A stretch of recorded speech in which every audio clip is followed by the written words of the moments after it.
Hello xin nhé. Chào mừng anh em đến với cả FC Mobile và tất nhiên rồi, mình là Gà đây. Sau nhiều ngày chờ đợi thì hôm nay cái phần sự kiện lớn nhất của năm cũng đã chính thức ra mắt với nhiều con hàng cực chất lượng. Và ngoài ra thì tối hôm qua trong cái buổi livestream của EA chúng ta cũng đã có thêm 2 cái mã code mới để em có thể đổi thưởng nhận quà từ EA. Ok, vậy thì tất cả những cái thông tin đấy là gì thì em hãy bắt đầu video này cùng Gà nhé. Và trước khi bắt đầu video này, anh em ủng hộ Gà bằng cách cho Gà một like và đăng ký kênh. Và anh em nào có nhu cầu nạp Star Pass hoặc là FC Point để có thể sắm cho mình những con hàng chất lượng thì có thể inbox Gà để được hỗ trợ đập nhé. Ok, chúng ta cùng bắt đầu thôi. Ok, và đầu tiên thì chúng ta sẽ cùng đến với một cái thông tin mà được anh em quan tâm rất là nhiều và cũng được hỏi rất nhiều trên kênh của Gà, đấy chính là có cái mã code mới chưa. Và tối hôm qua thì chúng ta có tận 2 cái mã code mới để em có thể đổi thưởng nhận quà từ EA. Đầu tiên sẽ là một cái mã code có tên là OS11 Melhoret. Và cái mã code thứ hai thì sẽ có tên là The Fan Steam. Thì để có thể đổi được cái mã code này thì anh em sẽ truy cập vào trang là redeem.fcm.ea.com. Thông tin về cái mã code cũng như là cái đường dẫn thì mình sẽ để dưới phần mô tả để anh em có thể tham khảo. Ok, và anh em sẽ cùng mình đi nhận thưởng các phần quà này xem có con hàng nào ngon hay không em nhé. Đầu tiên thì mình sẽ truy cập vào cái trang là Redeem. Đây là giao diện của cái trang Redeem. Trang này thì mình cũng đã giới thiệu rất nhiều trong tất cả các video của mình rồi. Tiếp theo thì anh em sẽ bấm vào cái phần tài khoản EA. Cái phần này thì bắt buộc anh em phải liên kết tài khoản của anh em với EA chúng ta mới có thể đổi được quà. Ok, và sau một hồi quay thì mình cũng đã vào được cái ạc của mình, chính là cái ạc Brother. Và tiếp theo thì mình sẽ nhập cái mã code đầu tiên, chính là cái mã code OS11 Melhoret. Cái mã code này thì ở trong quá trình nhập ấy, anh em nên đổi bàn phím của anh em sang tiếng Anh. Tại vì là lúc nãy mình thử nhập trên điện thoại thì ở nhiều cái ký tự nó liên quan đến các dấu ở trong tiếng Việt nó không chuẩn lắm, nên là anh em tốt nhất là nên chuyển sang tiếng Anh. Ok, mình sẽ cùng đến cái mã code đầu tiên xem là có ok hay không. Ok, và sau khi mình đổi xong thì cái phần này nó có thêm thông tin cũng khá là hay, thì chính là chúc mừng Gà Brother, bạn đã đổi thưởng thành công, kiểm tra hòm thư của bạn trong trò chơi. Và ngoài ra cái phần này nó kéo anh em sang cái phần là store của nó trên web. Tuy nhiên thì mình cũng thử rất nhiều trên đây, nạp nói chung là rất khó, do đó thì anh em nào có nhu cầu nạp thì chỉ cần inbox Gà là được. Và ngoài ra thì mình cũng sẽ đến cái mã code thứ hai, chính là cái mã code liên quan đến The Fan Steam này, xem là có đổi được hay không. Ok, chúng ta sẽ tiếp tục dán cái mã code thứ hai. Tôi không phải là người máy, tất nhiên rồi. Tiếp theo thì sẽ bấm phần đổi. Ok, tiếp theo sẽ là cái mã code thứ hai. Và tiếp theo thì em sẽ cùng mình đi vào trong game 2 phần thưởng này xem là có phần thưởng nào ngon hay không. Đầu tiên thì chúng ta sẽ cùng nhận từng phần thưởng một xem là phần thưởng nào sẽ ngon hơn nhé. Đầu tiên sẽ là OS11 là cái phần quà đầu tiên ở bên trên. Ok, có workout đi. Ok, workout của sự kiện là lễ kỷ niệm cờ Brazil ST. Ui, con hàng này Thiago à, con hàng này còn chẳng biết luôn anh em ạ. Mình thì cũng thường xuyên xem Hoàng Anh nhưng mà không biết con hàng này. Ngoài ra nhận thêm con hàng Buchageno, hai thẻ cầu thủ này bán được tầm khoảng 14 triệu coin cũng khá là thành công. Tiếp theo sẽ là cái mã code thứ hai, là cái mã code liên quan đến The Fan Steam. Workout đi, ít ra workout cũng đẹp hơn. Ok. Wow, sự kiện này sự kiện gì nhỉ? Thunder à? GK à? Hugo Lloris anh em ạ. Không, Mandanda 98, nói chung là phần thưởng cũng không quá ngon. Ok, và trong hai cái mã code này thì em đã đổi được hay chưa và có nhận được con hàng nào ngon hay không thì em cũng chia sẻ dưới phần comment nhé. Ok, và tiếp theo thì chúng ta sẽ cùng đến với những cái thông tin mới ở trong game ngày hôm nay. Đầu tiên thì trước khi vào cái phần sự kiện Team of the Year thì mình muốn cung cấp đến anh em 2 gói mà cực kỳ ngon trong cái phần cập nhật ngày hôm nay. Đầu tiên thì trong cái phần nổi bật này chúng ta cũng đã có thêm một cái gói mới, chính là cái gói là nạp phá lưới này. Cái gói này thì trước đây anh em cũng đã biết được trong cái phần sự kiện gì nhỉ? Sự kiện như là lễ kỷ niệm thì phải.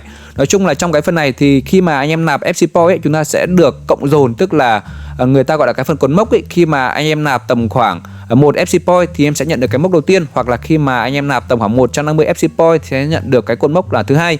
Và tương tự khi mà anh em nạp đủ tầm khoảng 5.000 FC Point thì em sẽ nhận được tất cả các phần thưởng trong cái phần này. Mình thấy là cũng khá là ngon khi mà mỗi cái cột mốc này đều có thêm con hàng là Marciano, và ngoài ra thì có thêm những thẻ cầu thủ từ 101 đến 107 của cái phần sự kiện là Team of the Year. Nói chung là cái phần này anh em cứ hình dung là chúng ta chỉ cần nạp đủ là được. Anh em vẫn có thể dùng FC Point đi mở các pack trong cái phần store, còn cái phần này chỉ là cái phần mà tổng số điểm FC Point anh em đã nạp thôi. Do đó thì anh em là có nhu cầu nạp ít nhất là 5.000 điểm FC Point để có thể nhận được tất cả các phần thưởng trong cái phần cột mốc nạp phá lưới này thì có thể inbox gà sớm nhé. Tại vì là cái phần này thì sẽ kết thúc sau khoảng 7 ngày nữa, và những cái gói khuyến mại của gà thì số lượng nó cũng có giới hạn thôi, nên là anh em cố gắng inbox sớm.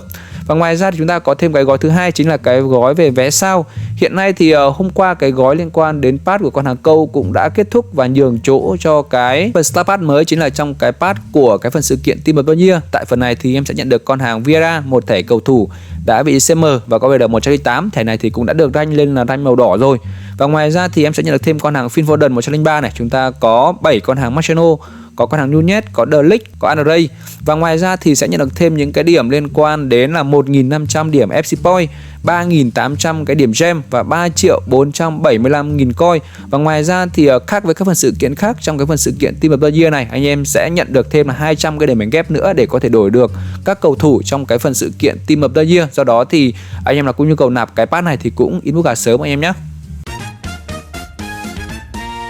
Ok, và tiếp theo thì chúng ta sẽ cùng quay lại phần chính trong video ngày hôm nay, đấy chính là cách chơi của cái phần sự kiện Team of the Year. Thì về cơ bản thì mình cũng đã xem qua rồi, cách chơi của cái phần sự kiện này thì nó cũng không quá khó đâu. Và cái phần sự kiện Team of the Year này thì sẽ kéo dài trong vòng 44 ngày, tức là sẽ kết thúc vào tầm khoảng đầu tháng 3. Chính xác ngày nào thì mình chưa xem, tuy nhiên thì còn tận 44 ngày thì anh em cứ thoải mái mà cày cuốc cái phần sự kiện này. Đầu tiên thì cái phần sự kiện này chúng ta sẽ có tổng cộng là 4 chap nhé. Chúng ta sẽ có cái phần chap chính này, chúng ta có cái phần là đường đến biểu tượng, đề cử A hoặc là phòng trưng bày. Phòng trưng bày thì tí nữa mình sẽ nói sau. Ok, đầu tiên chúng ta sẽ cùng đến với cái chap chính. Trong chap chính này thì chúng ta sẽ có cái mục đi đến cái phần Star Pass này. Tiếp theo thì chúng ta sẽ có thêm những cái thử thách TTI. Cụ thể thì sẽ có cái phần đường đến biểu tượng, thì cái phần này cũng đã mở rồi. Và ngoài ra chúng ta sẽ có cái phần là đề cử A thì hôm nay cũng đã mở. Tương tự thì cái phần đề cử B, tức là cầu thủ ở trong danh sách các cầu thủ đề cử B này thì sẽ ra mắt vào ngày 30 tháng 1. Ngoài ra thì đề cử C sẽ ra mắt vào ngày 6 tháng 2. Tương tự thì liên quan đến những cái phần sự kiện là TTI này, chúng ta sẽ có những thẻ cầu thủ UTTI cũng như là những thẻ cầu thủ khác thì sẽ mở vào ngày 13 tháng 2 cũng như là ngày 20 tháng 2. Do đó thì cái phần này chúng ta cũng chỉ chờ để thông báo thôi. Tiếp theo nữa có cái phần là buổi giới thiệu đề cử TTI. Cái phần này là cái phần gì? Nhiều lúc em nhìn vào sẽ hơi nhầm một chút, tuy nhiên thì mình sẽ giải thích lại.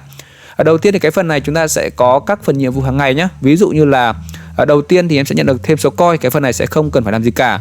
Tiếp theo tại đây thì chúng ta sẽ nhìn thấy con hàng là Martinez. Thì chúng ta cứ nghĩ là chơi xong sẽ nhận được con hàng này, nhưng mà không. Cái phần buổi giới thiệu này chỉ là giới thiệu về các cầu thủ. Ví dụ như là con hàng Martinez thì 104 giới thiệu nó là gì, hoặc là Yaman giới thiệu là gì để em có thể biết thôi. Ví dụ như là trong cái phần của con hàng Martinez này là 104, khi mà anh em bấm vào ấy thì chơi xong em sẽ nhận được thêm là 10 gói cầu thủ cơ bản. Do đó thì cái phần này nếu như mà có thời gian thì em chơi, còn nếu không thì cũng chỉ là cái phần thông tin cung cấp về các thẻ cầu thủ để em có thể nắm được. Tương tự trong con hàng Dimarco này thì các phần thưởng sẽ là nhận được là 100 cái điểm huấn luyện này. Ngoài ra con hàng Yaman này nhìn có vẻ rất là kích thích, nhưng mà khi mà bấm vào chơi ấy, anh em sẽ chỉ nhận được thêm là 250 cái điểm gem.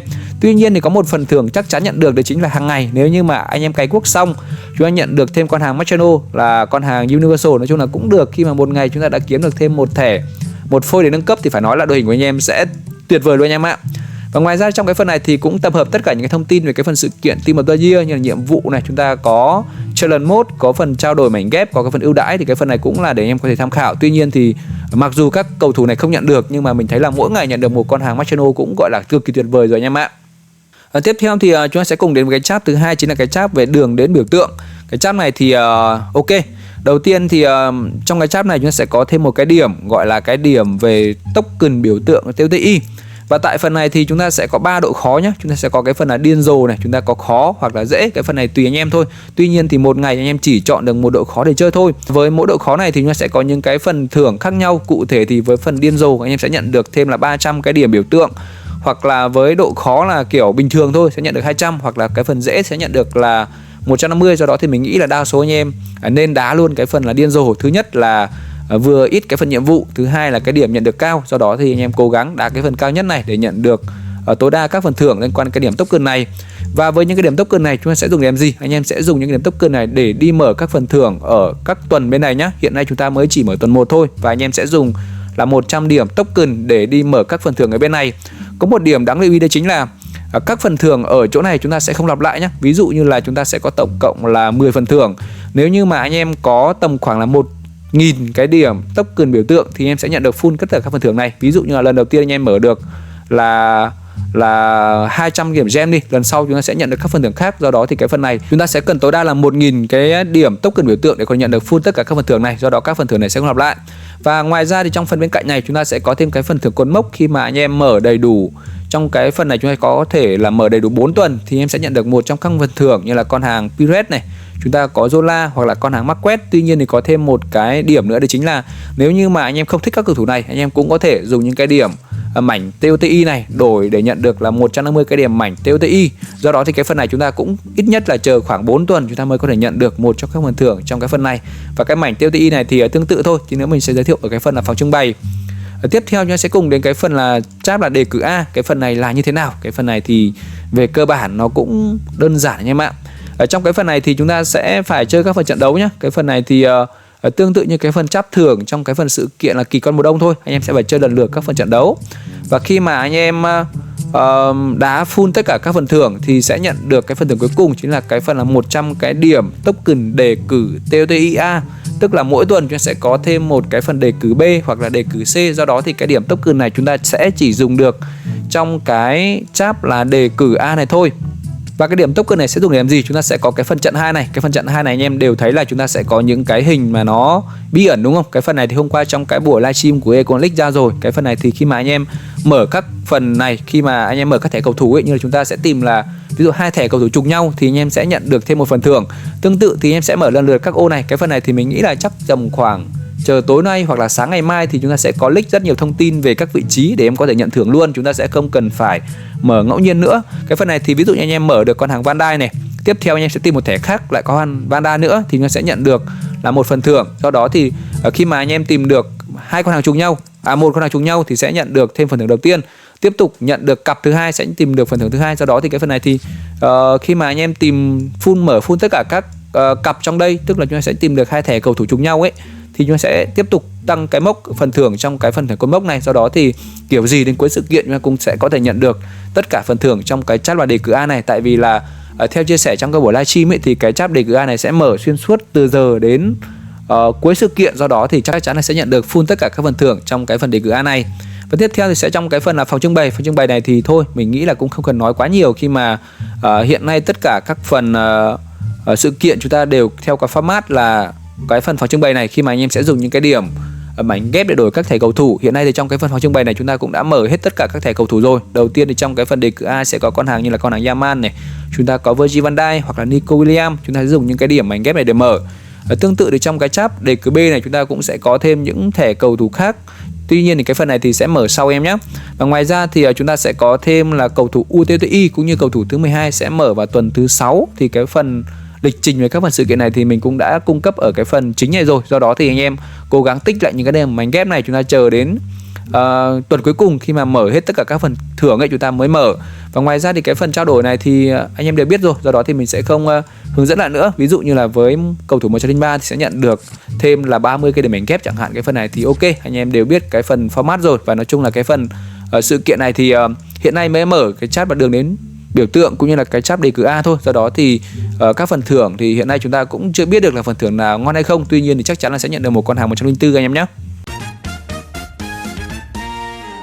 Ok, và ngoài ra thì hôm nay vào game chúng ta cũng đã có thêm một cái điểm mới để em có thể tham khảo. Cụ thể thì trong cái phần tin tức này chúng ta cũng đã có thêm một cái điểm mới gọi là cái điểm trại tuyển trạch. Thì tại cái điểm này chúng ta sẽ nhận được vào thứ 5 và chủ nhật hàng tuần. Tuy nhiên hôm nay là cái phần đầu tiên của cái phần sự kiện này, do đó thì chúng ta cũng đã có thêm một cái vé. Vậy thì cái phần trại tuyển trạch này là gì và chúng ta sẽ chơi thế nào? Thì anh em có thể thấy là ở trong cái phần chơi này chúng ta cũng đã có thêm một cái chế độ mới, chính là cái phần trại tuyển trạch để em có thể là thi đấu và nhận được các phần thưởng. Cụ thể thì cái phần này thì mình cũng đã vào rồi. Tuy nhiên thì mình cũng có quay lại một đoạn video trước khi vào để em có thể tham khảo. Cụ thể thì trong cái phần trại tuyển trạch này thì anh em sẽ chọn một trong các đội hình của các phần sự kiện, như là phần sự kiện Team of the Year, phần sự kiện là kỳ quan mùa đông, hoặc là cái phần sự kiện về quả bóng vàng, cũng như những cái phần sự kiện khác để em có thể trải nghiệm những cái đội hình, những cái cầu thủ của các phần sự kiện đó. Và sau khi đã lựa chọn xong rồi thì anh em sẽ bấm vào cái phần là tiếp tục để chúng ta có thể vào thi đấu. Và anh em sẽ phải dùng những cái vé trại tuyển trạch. Và như mình chia sẻ phần trước ấy, thì những cái vé trại tuyển trạch này thì sẽ được tặng vào thứ 5 và chủ nhật hàng tuần anh em nhé.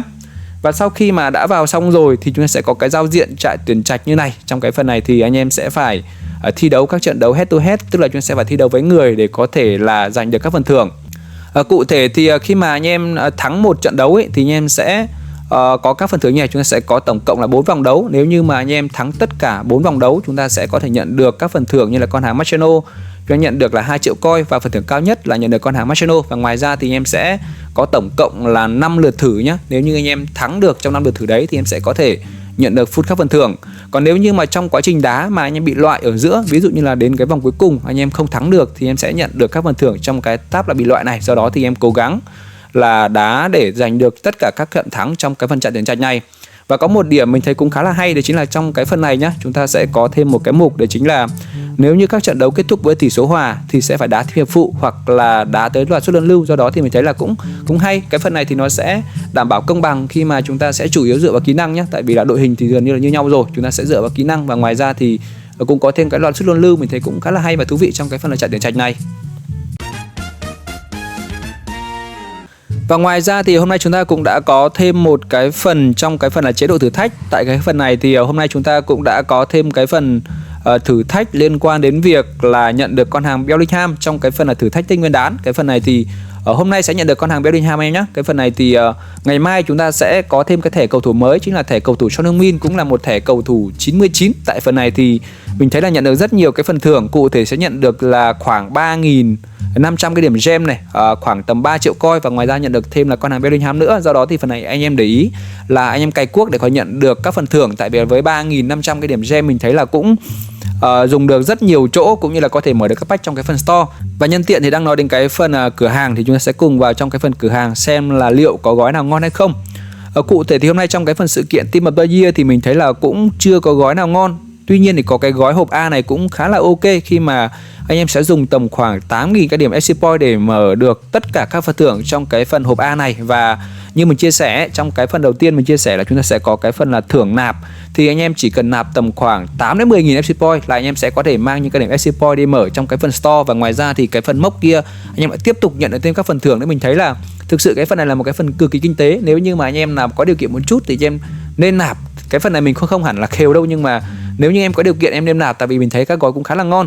Và ngoài ra thì nếu như anh em không muốn mở cái phần sự kiện Team of the Year này thì cũng có thể là cố nốt trong cái phần là của cái phần sự kiện kỳ quan mùa đông, khi mà chúng ta sẽ có cái gói là ưu đãi đặc biệt E này. Anh em sẽ dùng tầm khoảng 5.000 điểm FC Point để mở full 10 gói trong cái phần ưu đãi đặc biệt E. Và sau khi mở xong thì em sẽ nhận được thêm gói cầu thủ là quà tặng đặc biệt E này, một gói cầu thủ hoàn toàn miễn phí, có BR từ 103 đến 105. Do đó thì anh em nào có nhu cầu nạp thì có thể inbox cả sớm nhé. Thì mình sẽ thử dùng 3.000 để FC Point đi mở xem là liệu hôm nay cái phần sự kiện này mới ra mắt thì nó có lỗi gì hay không, và nếu có lỗi thì sẽ nhận được con hàng nào. Thực ra thì tất cả trên Twitter, tất cả các cộng đồng về FC Mobile đều hy vọng là có lỗi để mở được pack. Tuy nhiên thì dạo này EA cũng khá là kín tiếng trong việc là có lỗi hay không. Ok, mình sẽ cùng thử cái pack đầu tiên.